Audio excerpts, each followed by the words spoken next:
నన్ను బలపరచు క్రీస్తు యందు నేను సమస్తము చేయగలను. దేవుడు మన పక్షమునుండగా మనకి విరోధి ఎవడు? ఆమేన్, ఆమేన్. అంటే చదువుకోవడానికి వెళ్దాం. 110వ కీర్తన 3వ వచనం చదువుకుందాం. 110 3వ వచనం.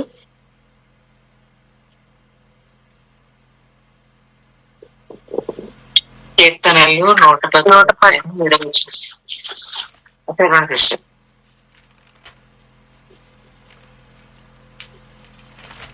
కీర్తనలు 110వ అధ్యాయము 3వ వచనం చదువుకుందామండి. యుద్ధ సన్నాహ దినమున నీ ప్రజలు ఇష్టపూర్వకంగా వచ్చెదరు.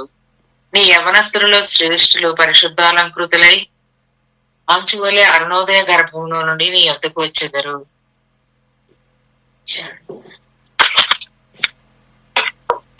ఈ మాటలో ఉన్న కొన్ని అంశంలను మనం ధ్యానిస్తూ ఉన్నాం. యుద్ధ సన్నాహ దినం అర్థం యుద్ధము పూర్తిగా జరుగుతూ ఉన్న దినం అంటే యుద్ధ దినం అంతే కదా. యుద్ధం పూర్తిగా సిద్ధపడిన దినం అనే కదా అర్థం. ఆ దినమున నీ ప్రజలు ఇష్టపూర్వకంగా వచ్చెదరు. ఒక్కసారి ఆలోచించండి. నీతో ఉన్నవారు నీతో కలిసి యుద్ధం చేస్తారు. నీకు వ్యతిరేకంగా ఉన్నవారు ఆపోజిట్ టీమ్ లో నుంచి యుద్ధం చేస్తారు. ఈరోజు విషయం ఏంటంటే యెహోవాతో యుద్ధము చేస్తూ పోరాడుతున్న వారు ఉన్నారు. జాగ్రత్తగా గమనించండి. యెహోవాతో పోరాడుతూ యుద్ధం చేస్తున్న వారు ఉన్నారు. అంటే దేవునికి శత్రువులుగా ఉన్నవారు ఉన్నారు. విషయం ఏంటంటే నువ్వు ఎవరితో స్నేహం చేస్తున్నావు? నువ్వు దేవుని బిడ్డవైతే నువ్వు దేవునికి విరోధంగా ఉన్న వారితో ఎలా స్నేహం చేస్తావు? ఇంకొక యాంగిల్లో అడుగుదాం. మన స్నేహం ఎవరితో ఉంది? చూడండి, చిన్నప్పటి నుంచి మనం ఆపోజిట్ వర్డ్స్ నేర్చుకున్నాం కదా, అవునా కాదా? చెప్పండి. ఆపోజిట్ వర్డ్స్ నేర్చుకున్నాం. వాటిని అంతటిని వాడబోసి జ్ఞాపకం తెచ్చుకోండి. మరణం నాకు ఆపోజిట్ వర్డ్ ఏంటి? జీవం. జీవం. జీవంతో స్నేహం చేయవాడు మరణంతో స్నేహం చేయగలడు? చేయలేడు. మరణంతో స్నేహం చేయవాడు జీవంతో స్నేహం చేయగలడా? చెప్పండి. చేయలేడు. ఇప్పుడు యుద్ధ సన్నాహ దినం కొరకు సృష్టి అంతా సిద్ధపడుతుంది. పరలోకం సిద్ధపడుతుంది. భూమి సిద్ధపడుతుంది. దేవుని ప్రణాళికలన్నీ నెరవేర్చబడుతున్నాయి. మరి నువ్వు నేను దేనికి రెడీ అవుతున్నాం? మనం దేనితో సిద్ధపడుతున్నాం? దేని కొరకు సిద్ధపడుతున్నాం? ఎవరి పక్షాన నిలబడుతున్నాం? మనం శత్రువుని, దేవుని శత్రువుని గుర్తుపట్టకపోతే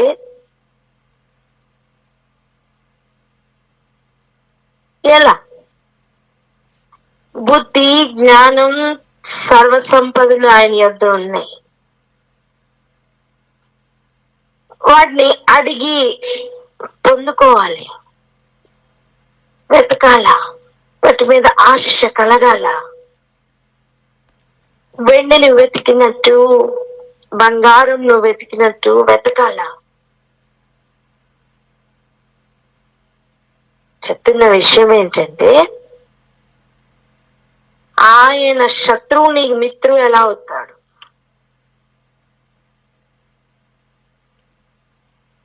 అడగండి ప్రశ్న. నీ మిత్రుడు ఎలా అవుతాడు? ఇంకొక యాంగిల్లో కూడా అడగండి, ఆయన శత్రువు నీకు మిత్రుడుగా ఎలా ఉన్నాడని అడగండి. శత్రువు నీకు మిత్రుడుగా ఎలా ఉన్నాడు? నేను ఇద్దరితో శత్రువు మీకు మిత్రుడుగా ఎలా ఉన్నాడు? నేను ఇద్దరితోనే ఉంటానండి. అటు లోకంలోనూ ఉంటాను, ఇటు దేవునితోనే ఉంటాను. అటు సగం కాలు అటు వేస్తాను, సగం కాలు ఇటు వేస్తాను. ఎలా సాధ్యమవుతుంది?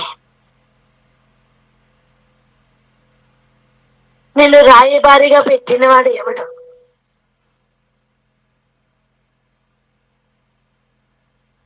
నువ్వు ఒకరిని ప్రేమించిన ఎడల ఒకరిని ద్వేషిస్తావు, ఒకరిని ద్వేషించిన ఎడల ఇంకొకరిని ప్రేమిస్తావు. ఇద్దరిని ఎలా ప్రేమించగలవు? ఈ లోకముతో స్నేహం దేవునితో వైరం కాదా?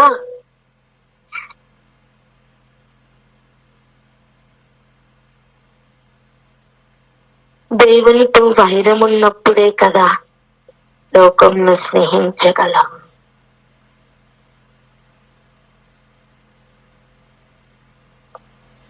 శృతిగానే నేర్పిస్తున్న మాటలు. బుద్ధిహీనత అనేది ఎటువంటిదట? బొబ్బలు పెట్టినదట. చెప్పండి, బుద్ధిహీనత ఎటువంటిది? బొబ్బలు పెట్టినది. అది ఎటువంటిది తెలుసా? కామకురాలు. అది పలుకుతున్న మాటలు ఎలా ఉంటాయో తెలుసా?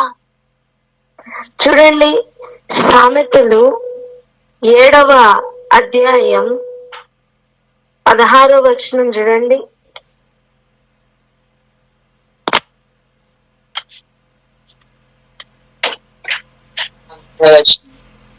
నా మంచమ మీద రత్న కంబళ్లను, ఐగుప్తు నుండి వచ్చు విచిత్రపు పనిగల నారదుప్పట్లను నేను పరిచి ఉన్నాను. ఎలా అంటారు? నా మంచం మీద ఏం కప్పారు? రత్న కంబళ్ళు. ఐగుప్తు నుండి వచ్చు విచిత్రపు పనిగల నారదుప్పట్లను పరిచి ఉన్నాను. ఏండి, ఐగుప్తు అంటేనే ఏమి దేశం? దాస్యపు దేశం, దాస్యత్వంలో ఉంచే దేశం, దాస్యపు గృహం అని దేవుడు పేరు పెట్టాడు. ఇప్పుడు అక్కడి నుంచి తెచ్చిన దుప్పట్లు కప్పి పెట్టిందట. ఎవరు? కామకురాలు. ఎంతమంది గ్రహిస్తున్నారు?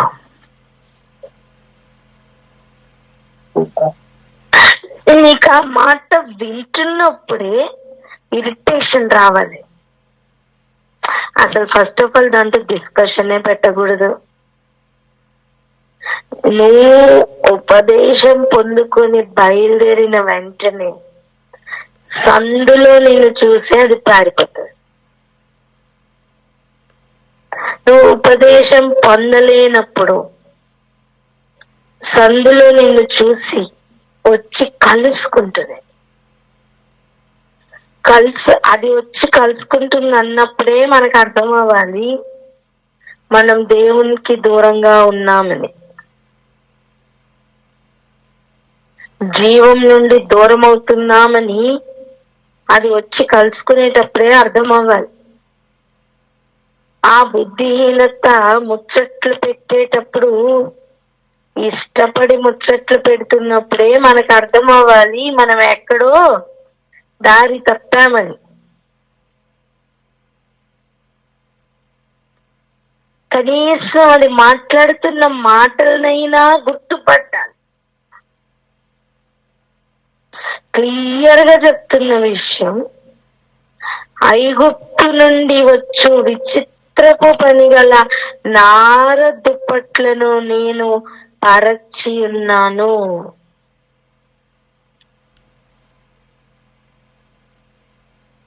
అది ఎలా లొంగ తీసుకుంటుందో చూడండి. ఉదయం వరకు వాళ్ళప్పు తీర తృప్తి పొందదము రాము.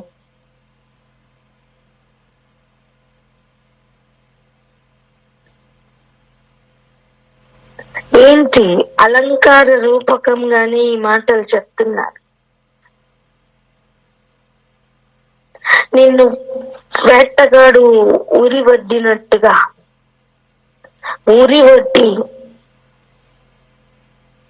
నేను పట్టి లాగి ఉంచాలనుకుంటున్న దాస్యత్వమును గుర్తుపట్టు. ఐగుప్తు నుండి అంత స్పెషల్ గా వస్త్రాలు తెప్పించి నార దుప్పట్లు తెప్పించాల్సిన అవసరం ఏంటండి? దాస్యపు గృహం నుండి వస్తున్న నార దుప్పట్లు. చెప్పండి ఏంటవి? నుండి వస్తున్న నారదు. ఒక్కసారి నువ్వు దానిలో కూర్చున్నావా అయితే ఇక నీ పరుగు నడకలోనికి నడక కూర్చుండడంలోనికి పడిపోయినట్టే. ఇక ఒక్కసారి దాంట్లో పండుకున్నావా అయితే నువ్వు విశ్వాస యాత్రలో పరుగులు పెట్టాలా? చెప్పండి, ఏం చేయాలా? విశ్వాస యాత్రలో పరుగు పెట్టాలి. విశ్వాస యాత్రలో పరుగులు పెట్టాల్సిన అవసరం ఉంది. ఎవరికి చిక్కద్దు, దొరకద్దు. ఏమండి, అగ్ని జ్వాల చిక్కుతుందా? దొరుకుతుందా? చేతికి దొరకదు. వాయువు దొరుకుతుందా? చేతికి దొరకదు. చిక్కుతుందా? చిక్కదా. నువ్వు యుద్ధం కొరకు సిద్ధపడుతున్నావు నానా.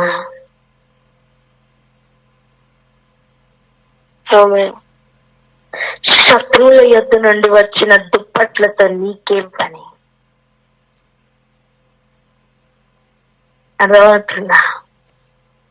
పలకగలరా ఆ మాట ధైర్యంగా? శత్రువుల దగ్గర ఇచ్చిన దుప్పట్లతో నీకేం పని? నీకేం పని? నువ్వు వాటిని స్నేహిస్తున్నావా? నువ్వు వాటిని ప్రేమిస్తున్నావా? అయితే ఖచ్చితంగా బుద్ధిహీనతను కలుసుకొని దానితో ఇక దానిలో నుంచి బయటికి రాలేనంత విధంగా కూరుకుపోయి ఉన్నావు దాస్యత్వములో. అందుకే దానిలో నుంచి బయటికి రాలేకపోతున్నావు. ఐగుప్తు అని గుర్తుపట్టలేని ఒక భయంకరమైన దాస్యత్వం. ఎంత భయంకరం తెలుసా?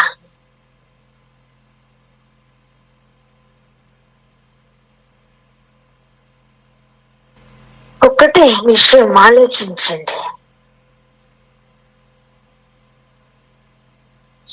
దేవుడు ద్వేషిస్తున్నది నీకెలా ఇంపుగా ఉంటుంది?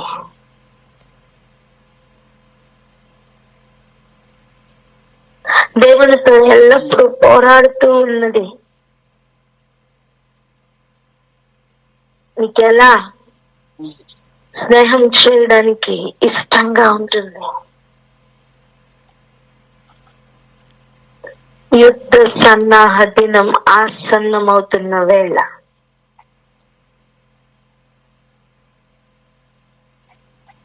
శత్రువుతో స్నేహం నీకెలా ఇష్టంగా మారుతుంది? శత్రువుతో నువ్వు స్నేహం చేస్తున్నావు అంటే అసలు నువ్వెవరు? చెప్పండి, తలకింద మాట. చేస్తున్నా అంటే నువ్వెవరు? నువ్వెవరు?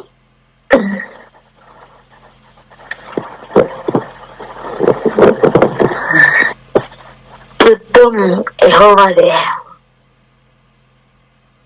కానీ ఆ యుద్ధం కొరకు సిద్ధపడుతున్న వారు ఉన్నారే, వారికి జ్ఞానం కావాలా? జ్ఞానోపదేశం కావాలా? ఈవెన్ ధర్మశాస్త్రోపదేశకులు కూడా జ్ఞానం అనే తాళపు చెవిని ఎత్తుకుని వెళ్ళిపోయారు కదా.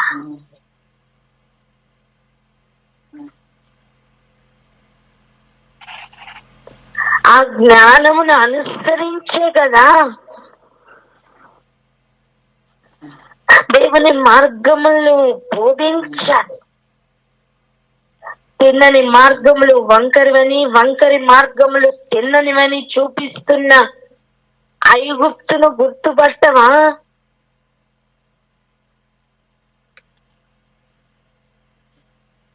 ఆ నార బట్టలైతే ఏంటి, ఐగుప్తు నుంచి వచ్చినవి నార బట్టలైతే ఏంటి, ఇంకే బట్టలైతే ఏంటి, ఆ దుప్పట్లు నిన్ను పండబెడతాయి. చెప్పండి, ఆ దుప్పట్లు ఏం చేస్తాయి? పండబెడతాయి. ఎందుకు పండబెడతాయి? ఇక నువ్వు లేవకూడదని.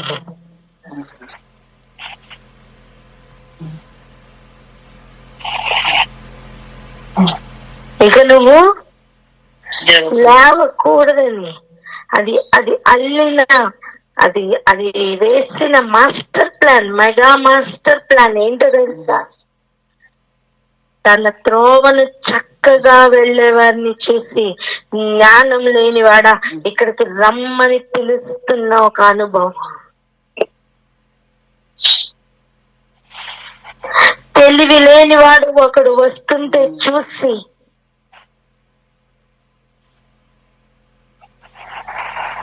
మనకి నేర్పిస్తున్న బోధనే వేరు. నీకే తెలియకుండా దేవునికి ఏవేవి ఇష్టం లేదో వాటన్నిటిలోనికి కూడా నేను ఎంటర్ చేపిస్తూ పండబెడతాయి. పండబెట్టడం, పడుకోబెట్ట, దుప్పట్లు దేనికండి? మంచం మీద దుప్పటి దేనికి? పడుకోబెట్టడానికి కదా? చెప్పండి. సాదృశ్య రూపంగా చూపిస్తా. ఏ ఇతర దేశాలని మెన్షన్ చేయలేదు ఇక్కడ? ఇంకొక దేశాన్ని మెన్షన్ చేయొచ్చు కదా? ఎంతమంది గ్రహిస్తున్నారు?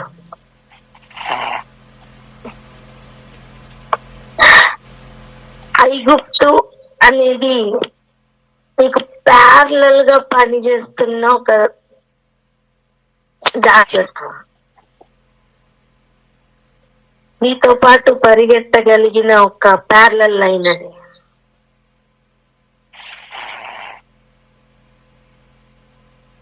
అపవిత్రతలో పడవేయడానికి నీతో పాటు ప్యారలల్ గా పరుగులు పెడుతూ నువ్వు బలహీనమవుతున్న సమయం నిన్ను ఓవర్టేక్ చేసి, నిన్ను ఆవరించి, నీ పరుగును ఆపి, దుష్టుడు ఆలోచన వలె ఆలోచన ఇచ్చి నిన్ను నడకలోనికి పడవేసి, అపహాసకుల వలె అక్కడ కూర్చోబెట్టి,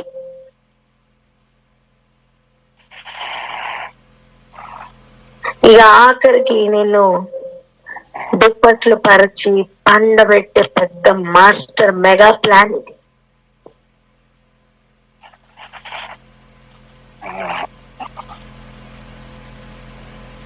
బుద్ధిహీనతను లైట్ గా తీసుకోవద్దు, మూర్ఖతను లైట్ గా తీసుకోవద్దు.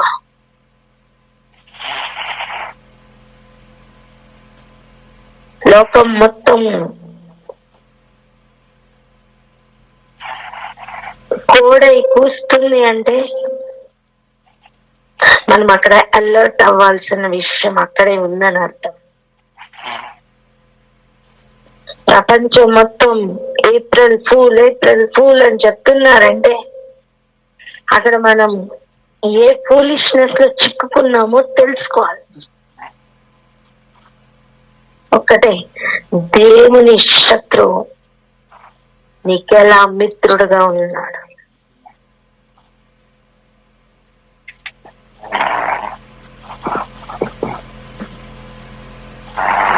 బుద్ధిహీనత నీకు ఇస్తున్న హింట్స్ ఉంటాయి.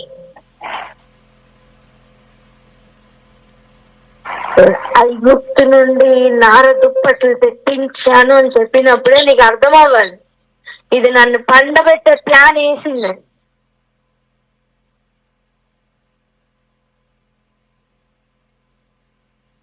యోసేపు పడిపోలేదు. చెప్పండి అన్నమాట. యోసేపు పడిపోలేదు. హల్లెలూయా. తన వస్త్రం పట్టుకొని లాగుతుంటే కూడా వదిలిపెట్టుకొని పారిపోయాడండి.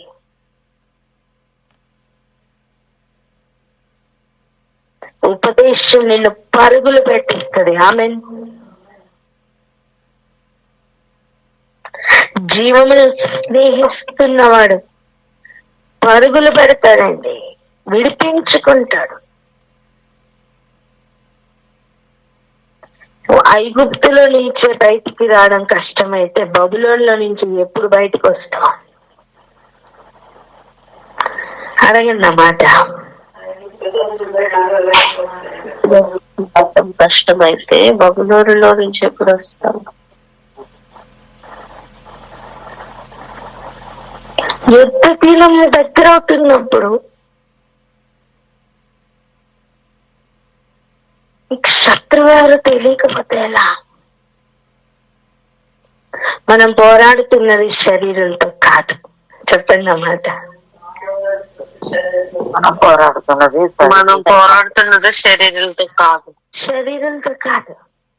శరీరంను ధరించుకొని నిన్ను పట్టి లాగి పండబెట్టాలని వేస్తున్న ఏదైనా ప్లాన్ నీ చుట్టూ ఉందేమో చెక్ చేసుకో.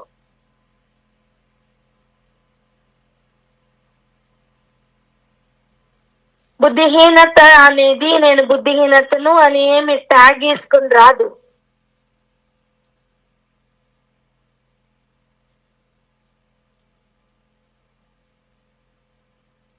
సైనికుడు గుర్తుపట్టాలి.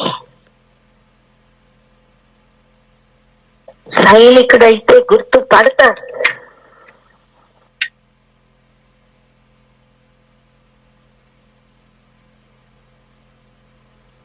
జ్ఞానం ఎంత అవసరం అంటే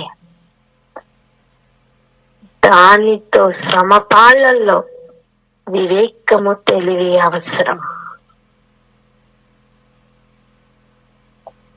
అవి లేని సమయం నువ్వు విడిపించుకొని వచ్చిన నార దుప్పట్లు రెడీగా పెట్టి ఉంచుతుంది బుద్ధిహీనత. నువ్వు ఏ దాస్యత్వంలో నుంచైతే విడిపించుకుని బయటకు వచ్చావో, ఏ లోకం అనే స్నేహం నాకు వద్దని విడిపించుకుని వచ్చావో, నీకే తెలియకుండా మరలా అందులోనికి లాక్కుని వెళ్ళడానికి సకల ప్రయత్నాలు చేస్తూ ప్రతి సందులోనూ కూడా ఎదురు చూస్తున్నదే బుద్ధిహీనత. దానిని బైబిల్ పోలుస్తున్న ఒక పోలిక ఒక కాముకురాలతో పోల్చి చూపిస్తుంది. దీనిలో రాజులు పడిపోయారు, దీనిలో మహాశూరులు పడిపోయారు.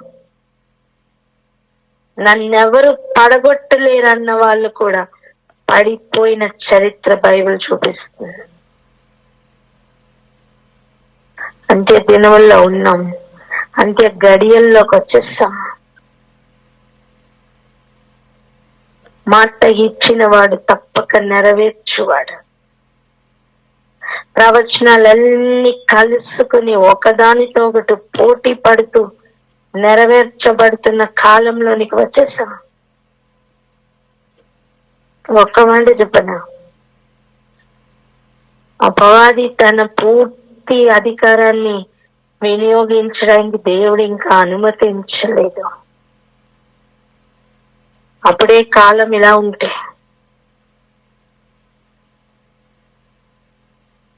వాడిని పూర్తిగా మోసగించే శక్తిని పూర్తిగా వినియోగించడానికి విడిచిపెడుతున్న ఒక సమయం ఉంటే, ఆ సమయం ఆసన్నమైతే ఇప్పుడు ఎంత అలర్ట్ గా ఉండాలి, నేను ఎంత అలర్ట్ గా ఉండాలి ఆలోచన చేద్దాం. వాడు వచ్చే పద్ధతి మోసగించే శక్తితో వస్తాడు. చెప్పండి, దేంతో వస్తాడు?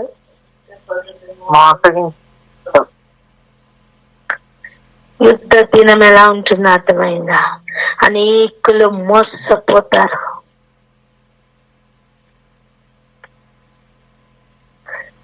మోసగించే శక్తితో పోరాడాలి అంటే మోసగించే శక్తిని గుర్తుపట్టాలి కదా.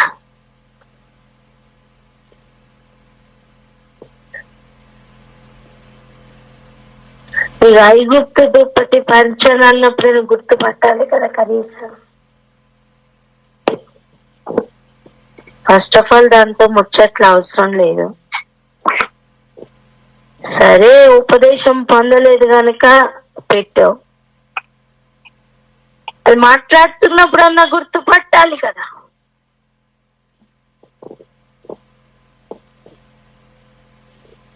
బుద్ధిహీనత అనేది ఎంతగా పొంచి ఉందో అర్థమైందా? చెప్పాలి, అర్థమైందా లేదా?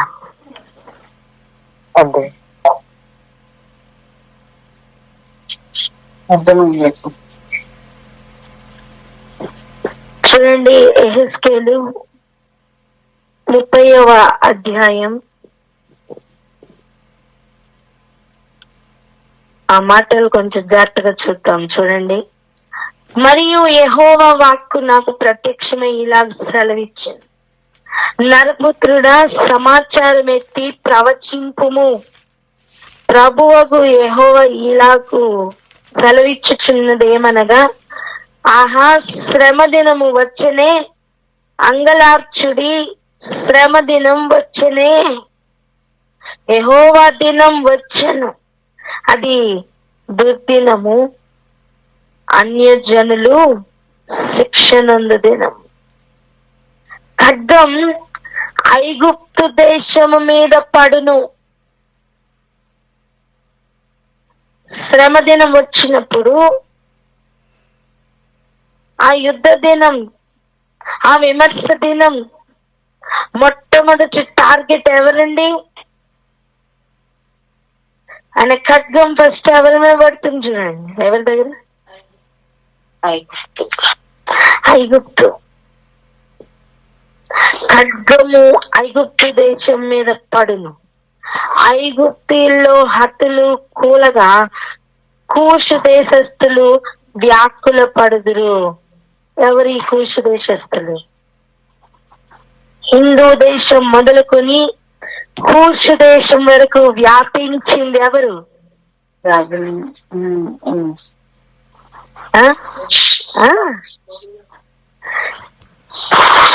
అర్థమైందా? ఒక 10 మంది పిల్లలు ఉన్నారనుకోండి, బెల్ట్ దెబ్బలు ఫస్ట్ పర్సన్ కి పడుతుంటే లాస్ట్ లో ఉన్న పర్సన్ కి ఎలా ఉంటది?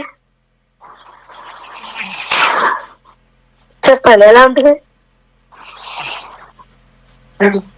టెన్షన్ స్టార్ట్ అవుతుందా అవదా? చెప్పండి. ఫస్ట్ వ్యక్తికి మంచి ఇష్టమైన చాక్లెట్ ఇస్తున్నారు అనుకోండి, లాస్ట్ లో ఉన్న పర్సన్ చూసినప్పుడు వాళ్ళలో ఏం స్టార్ట్ అవుతుంది? క్రేవింగ్ స్టార్ట్ అవుతుంది. నాకు ఎప్పుడు వస్తుందా అని ఎదురు చూపు స్టార్ట్ అవుతుంది. అవునా?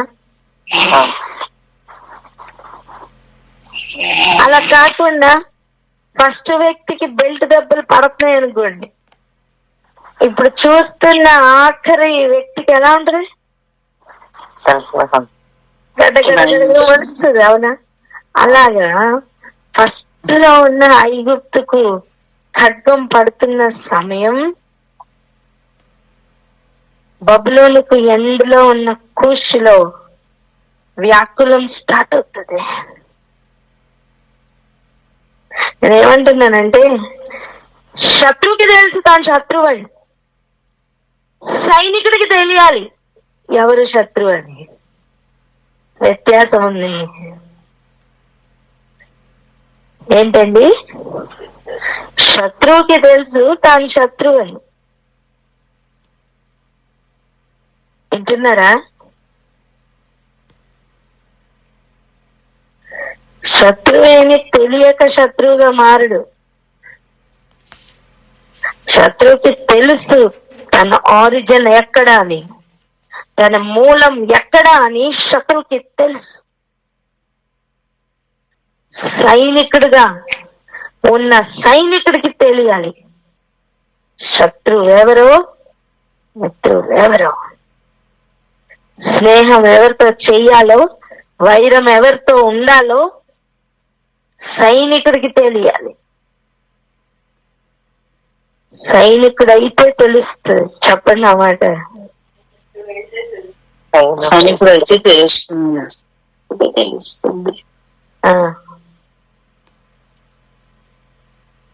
ఎలీషా కోరుకునేది ఏదుప్పటి?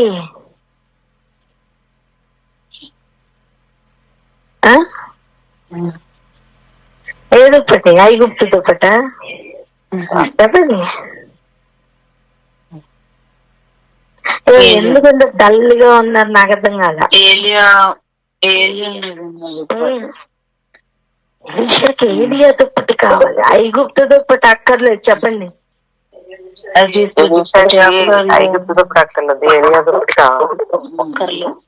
అది ఎలీషా దగ్గరికి వెళ్ళి చూపించండి ఐగుప్తు దుప్పటి. ఇదేనయ్యా ఏలియా దుప్పటి అంటే ఒప్పుకుంటాడా? దానికి తెలుసు. గుర్తుపెట్టే లెవెల్ చెప్తున్నా నేను, జ్ఞానం యొక్క లెవెల్ చెప్తున్నా నేను, సైనికుడి యొక్క లెవెల్ చెప్తున్నా నేను. నాకు తెలీదు అన్నానికి అక్కడ పాయింట్ లేదు.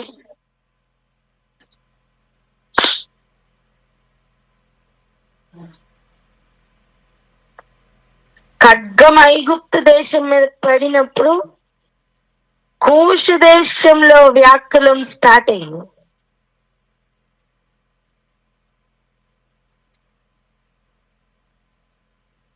A to Z అంటారు చూడండి, అలా. ఇంకా చూడండి,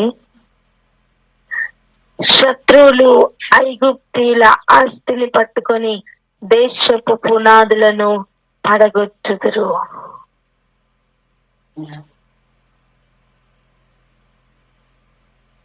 అట్లా కూలిపోబోతున్న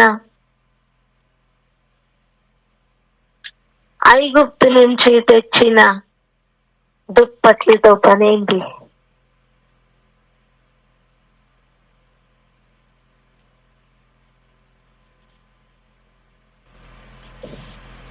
గ్రహించాలా?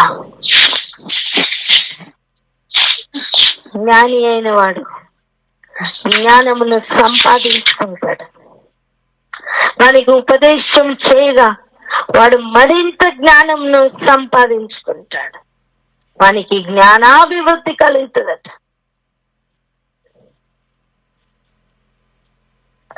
ఆపోజిట్ లో కూడా అదే జరుగుతుంది కదా. బుద్ధిహీనత అభివృద్ధి పొందుతుంది.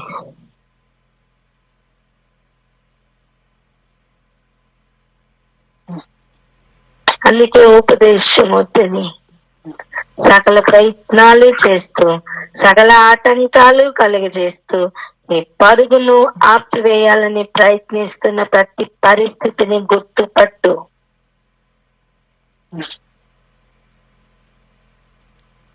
నిన్ను పండబెట్టాలని వేటగాని ఊరి ఒకసారి గుర్తుపట్టు. వాడు ఒడ్డిన గుంట నువ్వు గుర్తుపట్టు.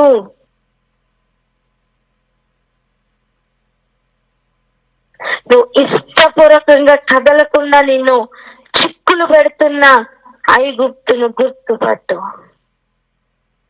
దేవుడు దాని మీదకి ఖడ్గాన్ని ఆల్రెడీ ప్లాన్ చేశారు. జ్ఞానం ఉన్న వాళ్ళు అయితే ఓడిపోతున్న టీంలో ఉంటారా, గెలవబోతున్న టీంలో ఉంటారు? చెప్పండి. గెలవబోతున్న టీంలో. జ్ఞానం కలిగిన వాడు గెలవబోతున్న టీంలో ఉంటాడు. బుద్ధి లేని వాడు, బుద్ధిహీనుడు ఓడిపోబోతున్న టీంలో ఉంటాడు. అందుకే కునికి నిద్రపోయి లేచిన తర్వాత అటు ఇటు చూసుకుంటే పరిస్థితి వేరేగా ఉంటది.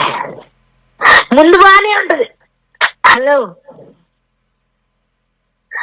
సాయంకాలం అందరం బయలుదేరేటప్పుడు ఒకేలాగా ఉంటది. మ్యాటర్ అది కాదు. ఆలస్యం రాబోతున్న పెళ్లి కుమారుడు ఆలస్యం చేసినప్పుడు అసలు మ్యాటర్ స్టార్ట్.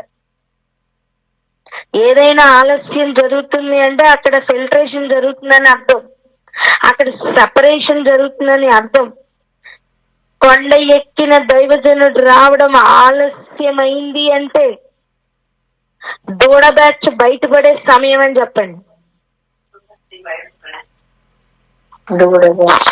అలా కాదు, కొండ ఎక్కిన దైవజనుడు ఆలస్యం అయితే చెప్పండి. కొండ ఎక్కిన దైవజనుడు ఆలస్యం అయితే దూడ బ్యాచ్ బయటపడే సమయం అని చెప్పండి.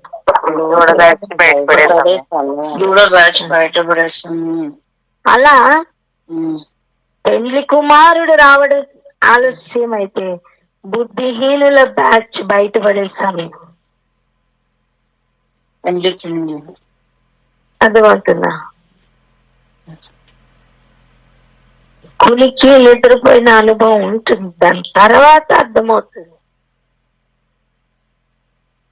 నా దగ్గర ఉన్న నూనె చాలట్లేదని, అసలు కరువు పట్టిందని అప్పుడు అర్థమవుతుంది. కొనుక్కోడానికి వెళ్ళిన సమయం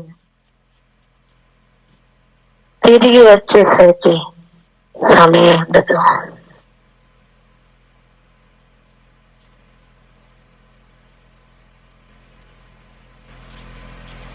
గ్రహిద్దాం. యుద్ధ సన్నాహ దినమైతే రెడీ అయిపోతుంది. ఆయన సైనికులైతే ఇష్టపూర్వకంగా రెడీ అయిపోతారు. ఆయన ఉపదేశం నీకు కష్టంగా అనిపిస్తుందా? ఆయన సన్నిధి నీకు కష్టంగా అనిపిస్తుందా? ఇష్టంగా అనిపిస్తుందా? అక్కడే అర్థమైపోతుంది మనం ఎవరి పక్షాన ఉన్నామని. ఆలోచన చేసుకుంటూ, జాగ్రత్త పడుతూ, విశ్వాస జీవితాన్ని కాపాడుకుంటూ, పరుగుని ఏమాత్రం స్లో చేయకుండా యాక్సిలరేషన్ ఇస్తూ పరుగులు పెట్టే అనుభవంలోనికి వెళ్ళుదుముగాక. ఆమేన్. ప్రార్థన చేసుకుందాం.